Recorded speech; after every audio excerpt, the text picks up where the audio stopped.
যেগুলো দেখতে পাচ্ছেন এই কালচারটার নাম হচ্ছে ইগলু, যেটা বড়দের থিম ইগলু। এই ইগলুটা বানিয়ে গেছিলেন বিশ্বভারতী কলা ভবনের স্টুডেন্টরা, ছেলেমেয়েরা যারা পরীক্ষা দিয়ে পাস করে সার্টিফিকেট নিয়ে চলে গেছেন, তারা কাছ থেকে ইনস্টাগ্রামে ইগলুটা বানিয়ে গেছিলেন।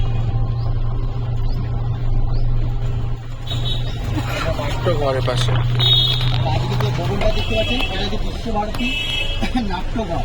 এই বিশ্বভারতীর মধ্যে যত নাটক সব এই হলঘরটার মধ্যে হয়। এবং রবীন্দ্রনাথ ঠাকুর যে একটা নাটক লিখেছিলেন রক্ত করবী, এই বাঁদিকে যে মঞ্চটা দেখতে পাচ্ছেন এই মঞ্চের মধ্যে রক্ত করবী নাটকটা রবীন্দ্রনাথ ঠাকুর নিজে লিখেছিলেন এবং নিজে অভিনয় করেছিলেন। আমার ডান দিকের ভবনটা হচ্ছে বিশ্বভারতী কলা ভবন মেইন অফিস, অফিসটার নাম হচ্ছে নন্দন অফিস। বিশ্বভারতী কলা ভবনকে ভর্তি হলে এই অফিসটার মধ্যে যোগাযোগ করতে হবে।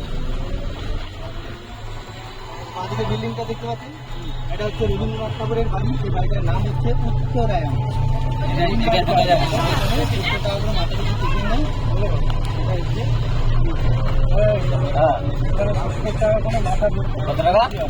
সেভেন্টি এটা যেটা দিয়ে যাবে তার